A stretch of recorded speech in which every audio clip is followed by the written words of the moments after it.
Good morning. आज हम पढ़ेंगे कक्षा 10वीं की दूसरी इकाई का दूसरा पाठ दो लघु कथाएं। ये हमारे आज के लेखक हैं नरेंद्र छाबड़ा जी। परिचय। नरेंद्र छाबड़ा जाने माने कथाकार हैं। कहानियों के साथ साथ आपने बहुत सी लघु कथाएं भी लिखी हैं। लघु कथा का मतलब होता है छोटी कहानियां। आपकी लघु कथाएं विभिन्न पत्र पत्रिकाओं में नियमित रूप से स्थान पाती हैं, यानी जो भी लेखक लिखते हैं पत्र पत्रिकाओं में वो हमेशा छपता रहता है। गद्य संबंधी, यानी आज पाठ में क्या पढ़ने जा रहे हैं। यहाँ दो लघु कथाएं दी गई हैं। प्रथम लघु कथा में लेखक ने यह दर्शाया है, जब हम बड़ी दुकानों, मॉल, होटलों में जाते हैं तो कोई मोल भाव नहीं करते, चुपचाप पैसे दे सामान ले जाते हैं। दूसरा, इसके उलट जब हम रेहड़ी वालों, फेरी वालों, रेहड़ी वालों का मतलब होता है जो रास्ते पे सामान बेचते हैं, फेरी वालों का अर्थ होता है जो घूम घूम के सामान बेचते हैं, सामान खरीदते हैं तो मोल भाव करते हैं। हमें इस सोच से बचना चाहिए। यानी पहली जो हमारी आज की कहानी कंगाल है, यहाँ पर लेखक ने बताया है कि हम दिल के कितने कंगाल है। कंगाल यानी यहाँ पैसों के कंगाल नहीं, यहाँ दिल का कंगाल बताया गया है कि जब इंसान मॉल में शॉपिंग करने जाता है तो उसे अपनी इज्जत बहुत प्यारी होती है और दूसरों के देखा देखी में वो कभी बार्गेनिंग नहीं करता, मोल भाव नहीं करता। वहीं जब वो नीचे जो रास्तों पर सामान बेचते हैं, अगर उनके पास जाता है सामान खरीदने तो छोटा इंसान देखकर वह उनसे मोल भाव करना शुरू कर देता है। तो लेखक का मानना है कि हमें ये जो आदत है वो छोड़नी चाहिए। दूसरी लघु कथा, यानी जो राइट साइड में हमारी कहानी है, सही उत्तर वाला, में लेखक ने रिश्वतखोरी, भ्रष्टाचार पर करारा व्यंग्य किया है। भ्रष्टाचार का अर्थ होता है करप्शन। तो लेखक ने बताया है कि जो रिश्वत हम देते हैं, करप्शन करते हैं, ये बहुत ही बुरा होता है। यहाँ लेखक ने दर्शाया है कि सत्य का पालन ही लक्ष्य तक पहुंचने में सहायक होता है। तो लेखक ने कहा है कि हमें करप्शन का साथ ना देकर सत्य का साथ देना चाहिए। आइए कहानी पढ़ते हैं। हमारी पहली कहानी का नाम है कंगाल। कंगाल यानी कि गरीब। इस वर्ष बड़ी भीषण गर्मी पड़ रही थी।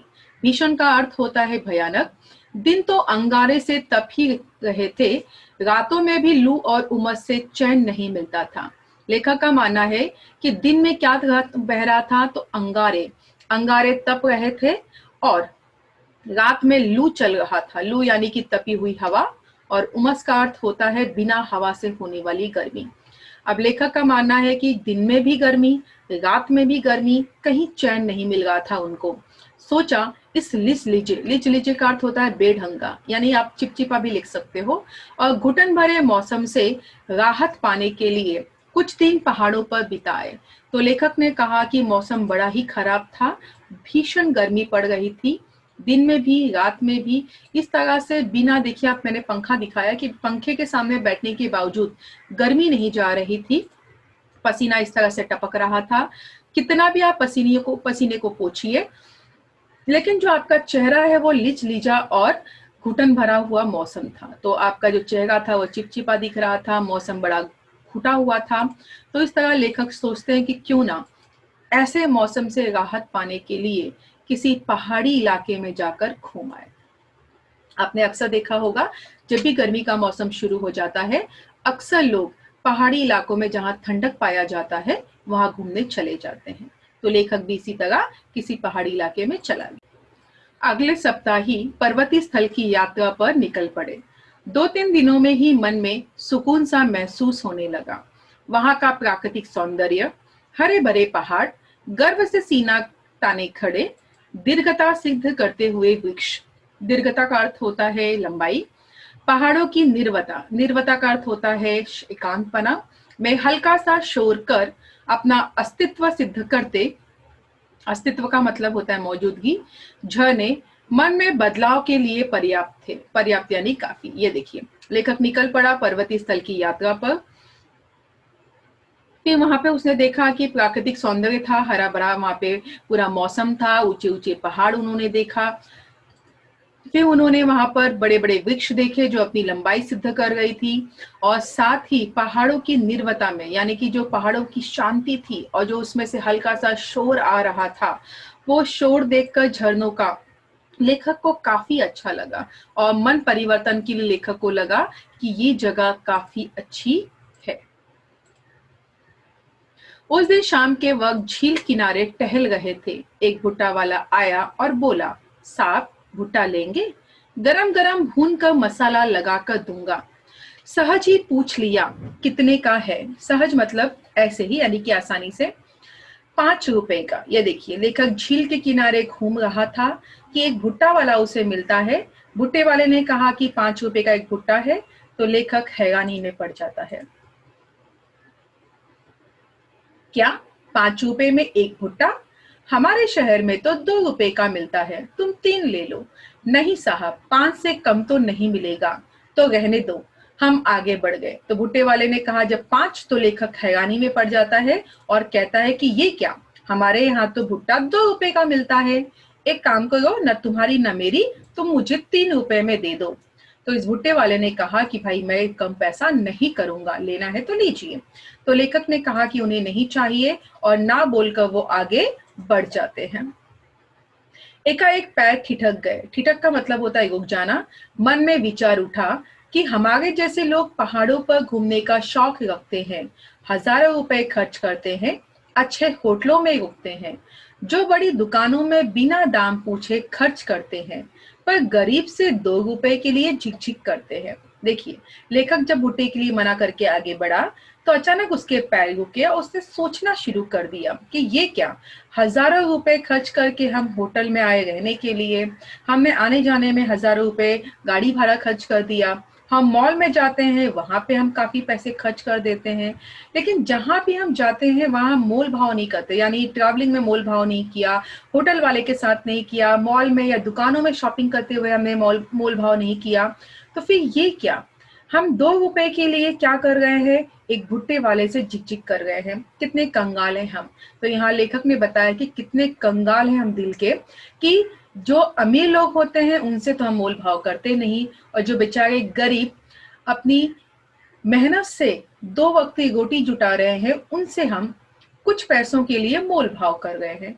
उल्टे कदम लौटा और 20 रुपए में 4 भुट्टे खरीद कर चल पड़ा अपनी राह।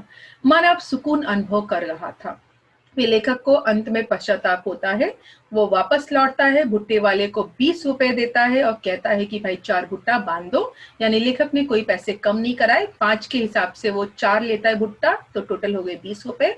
तो यहाँ पर लेखक ने बताया है कि इंसान दिल का कितना कंगाल होता है, और जहाँ लोग अमीरों को देखते हैं या बड़ी बड़ी हम दुकानों को देखते हैं तो वहाँ बिल्कुल मोल भाव नहीं करते, और छोटों को हमेशा हम दबाने की कोशिश करते हैं। तो इस कहानी के द्वारा हमें ये सीख मिलती है कि हमें किसी भी गरीब का हक मारना नहीं चाहिए। आइए दूसरी कहानी देखते हैं, सही उत्तर। अब तक वह कितने ही स्थानों पर नौकरी के लिए आवेदन कर चुका था। वह यहाँ पे एक अननोन पर्सन बताया गया है कि वो नौकरी के लिए हमेशा आवेदन कर रहा था, यानी कि हमेशा फॉर्म भर रहा था।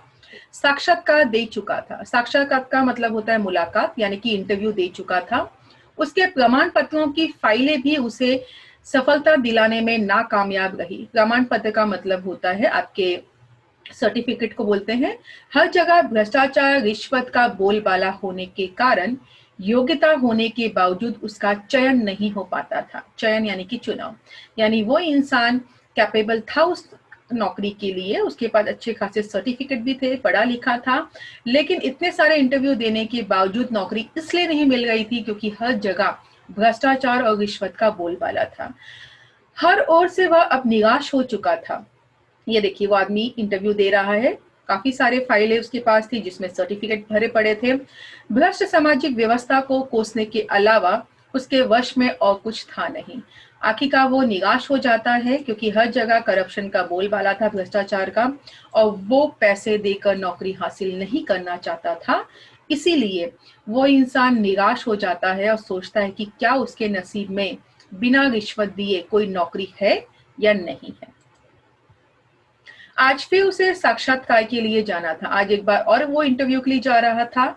अब तक देश प्रेम, नैतिकता, नैतिकता का अर्थ होता है नीति नियम, शिष्टाचार यानी कि अच्छा व्यवहार, ईमानदारी पर अपने तर्कपूर्ण का अर्थ होता है सही विचार रखने के विचार बड़े विश्वास से रखता आया था, लेकिन इसके बावजूद उसके हिस्से में सिर्फ असफलता ही आई थी। यानी जो वो इंसान है इंटरव्यू देने वाला, आज तक उसने देश प्रेम पर, नैतिकता पर, शिष्टाचार पर, ईमानदारी पर, ऐसे कई मुद्दों पर अपने जो विचार थे इंटरव्यू में रख चुका था विश्वास के साथ, लेकिन इसके बावजूद उसे असफलता ही मिली थी। साक्षात्कार के लिए उपस्थित प्रतिनिधि मंडल का अर्थ होता है व्यक्तियों का विशेष दल, यानी वो पैनल जो बैठती है इंटरव्यू के लिए। में से एक अधिकारी ने पूछा, भ्रष्टाचार के बारे में आपकी क्या राय है? देखिए, आज वो फिर से इंटरव्यू में गया था और इंटरव्यू में जो पैनल यानी कि प्रतिनिधि मंडल बैठा था, उनमें से एक अधिकारी ने पूछा कि भ्रष्टाचार को लेकर आप क्या सोचते हैं, अपनी राय दीजिए। भ्रष्टाचार एक ऐसा कीड़ा है जो देश को घुन की तरह खा रहा है। घुन का अर्थ होता है वो कीड़ा जो चावल में लगता है। इसने सारी सामाजिक व्यवस्था को चिंताजनक स्थिति में पहुंचा दिया है। तो उसने इंटरव्यू में भ्रष्टाचार के बारे में कहा कि जैसे चावल में कीड़ा लगता है जो चावल खराब हो जाता है, या अनाज में लगता है तो अनाज खराब हो जाता है, उसी तरह जब से देश में ये भ्रष्टाचार का कीड़ा लगा है, देश चिंताजनक स्थिति में आज पहुंचा है। सच कहा जाए तो यह देश के लिए कलंक है, तो उसने देश के लिए इसे बुरा माना। अधिकारियों के चेहरे पर हल्की सी मुस्कान और उत्सुकता छा गई। तो अधिकारियों को अच्छा लगा उसका तर्क सुनकर। उसके तर्क में उन्हें रुचि महसूस हुई। तर्क यानी दलील, जो वो बातें बता रहा था। दूसरे अधिकारी ने प्रश्न किया, रिश्वत को आप क्या मानते हैं? यानी जिस इंसान ने उससे पूछा था भ्रष्टाचार को लेकर, तो उसने जो अपनी राय दी, ये सुनकर वो जो अधिकारी था वो काफी प्रसन्न हुआ। अब उसने पूछा कि भाई रिश्वत से आप क्या मानते हो?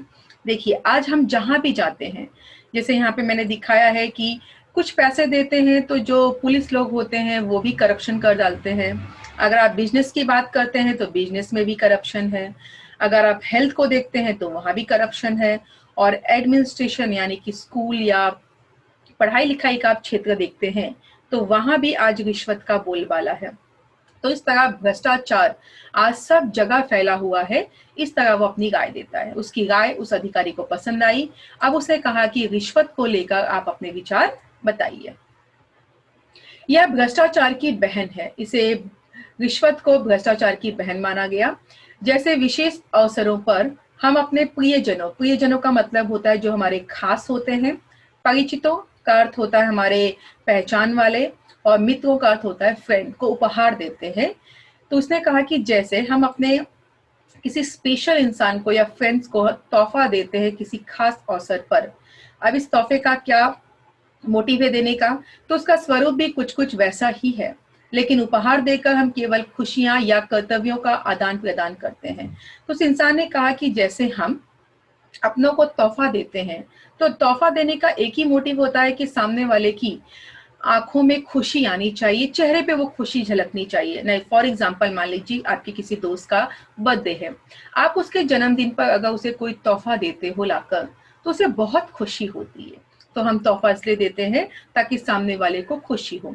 लेकिन उसने कहा कि ये जो रिश्वत है आज वो भी एक तोहफा के बन चुकी है, और जो इंसान किसी दूसरे को रिश्वत देता है वो इंसान का चेहरा भी वैसा ही खिल जाता है। और ये सुनकर भी सब लोग सोच में पड़ जाते हैं। इससे अधिक कुछ नहीं, जबकि रिश्वत देने से रुके हुए कार्य, दबी हुई फाइलें, टलती हुई पदोन्नति का मतलब होता है पद की उन्नति। उसने कहा कि रिश्वत से क्या क्या होते हैं। तो रिश्वत देने से जो भी हमारे कार्य रुके हैं यानी पेंडिंग कार्य हैं वो हो जाते हैं। दूसरा, जो दबी हुई हमारी फाइलें सरकारी ऑफिस में होती हैं वो निकल जाती हैं, हमारा काम हो जाता है। तीसरा, टलती हुई पदोन्नति, यानी कि जो हमारी उन्नति रुक रही थी, अगर आप रिश्वत अपने बॉस को खिला दीजिए तो आपकी वो उन्नति हो जाएगी। और चौथा, रोकी गई नौकरी आदि में इसके कारण सफलता हासिल की जा सकती है। उसने कहा कि अगर आपने कहीं नौकरी के लिए अप्लाई किया है और आपकी नौकरी इसलिए रोकी गई है या होल्ड पे रखी गई है कि आपने रिश्वत नहीं दी है, तो आप रिश्वत दे दीजिए, आपको वो अच्छी नौकरी मिल जाएगी। तो इस तरह रिश्वत देने से ये 4 कार्य आसानी से हो जाते हैं, ऐसा उसका मानना था। तब भी यह समाज के माथे पे कलंक है। लेकिन उसने कहा भले ये चारों कार्य आसानी से हो जाते हैं रिश्वत देने से, लेकिन फिर भी ये समाज के माथे पर एक धब्बा है, कलंक है। इसका समर्थन कतई नहीं किया जा सकता। समर्थन का अर्थ होता है सहमति और कतई मतलब बिल्कुल। तो उसने कहा कि माना रिश्वत से सारे काम आसान होते हैं, लेकिन इसको हम सपोर्ट नहीं कर सकते, ऐसी मेरी धारणा। उसने कहा ऐसा तो मेरा सोचना है। कहकर वह तेजी से बाहर निकल आया। जानता था कि यहाँ भी चयन नहीं होगा, तो उसे लगा कि उसने अब सच बोला है, तो उसे यहाँ भी अब नौकरी नहीं मिलेगी। ये देखिए कैसे आप बॉस को अगर रिश्वत देते हैं तो बॉस आपकी जो कार्य है वो फटाफट कर देता है। तो आज हर जगह रिश्वत का बोलबाला है। ये देखिए, ये बोलकर वो अपना जो इंटरव्यू का कमरा था वहां से बाहर आ जाता है, ये सोचकर कि यहाँ भी उसे नौकरी नहीं मिलेगी। वह भीतर बैठे अधिकारियों ने गंभीरता से विचार विमर्श करने के बाद, विचार विमर्श का अर्थ होता है सोचना या अपनी राय देना, युवक के सही उत्तर की दाद देते हुए, दाद देना यानी कि तारीफ करना, चयन कर लिया। आज वह समझा कि सत्य कुछ समय के लिए निराश हो सकता है, पर परास्त नहीं। परास्त का अर्थ होता है हारना। तो अंदर जितने लोगों ने बैठे थे उन्होंने राय ली, विचार विमर्श किया और सोचा कि नहीं, इसका सच में इंटरव्यू अच्छा था, इसकी सोच बहुत अच्छी है, और अंत में कहा जाता है कि उस युवक को यहाँ पर नौकरी मिल गई। तब उस युवक ने सोचा कि जो सत्य है कुछ समय के लिए वो निराश हो सकता है सत्य बोलने की वजह से, लेकिन सत्य कभी हारता नहीं। आखिरकार सत्य की ही जीत होती है और झूठ का मुंह काला होता है। तो इस तरह इस युवक ने हमेशा इंटरव्यू में सही उत्तर दिया और आखिरकार उसको गुणों के पहचानने वाला उसको अंत में मिल जाता है और उसे वो नौकरी हासिल हो जाती है। तो यहाँ पर इस कहानी के द्वारा हमें ये सीख मिलती है कि हमें कभी भी सच्चाई का साथ नहीं छोड़ना चाहिए। कुछ समय के लिए हमें निराशा हो सकती है, लेकिन एक दिन हमारी सच्चाई की वजह से हमें कामयाबी जरूर मिलती है। इसलिए सच का दामन कभी न छोड़े। आइए स्वाध्याय देखते हैं। गर्मी की विशेषताएं: भीषणता, अंगारे सी तपन, लू चलना, उमस होना। ये चारों उसके उत्तर है।